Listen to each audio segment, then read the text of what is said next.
暖炉作为多伦多过冬必备，家里肯定要备一台。那你知道暖炉的品牌有哪些？然后应该怎么选吗？第一，暖炉使用的燃料，一般多伦多会用天然气，费用比用电更加实惠。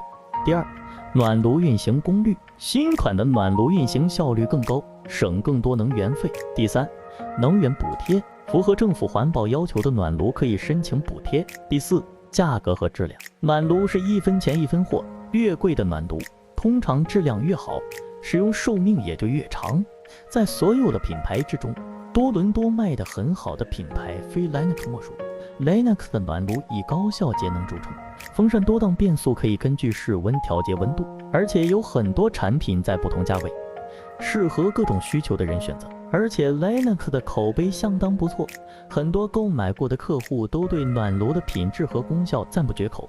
最重要的是 Lennox 的暖炉非常耐用，并且比某些同类产品的使用寿命更长，这意味着你不需要担心维修，暖炉提供的质保可以让你放心。那么你有考虑换一台新暖炉吗？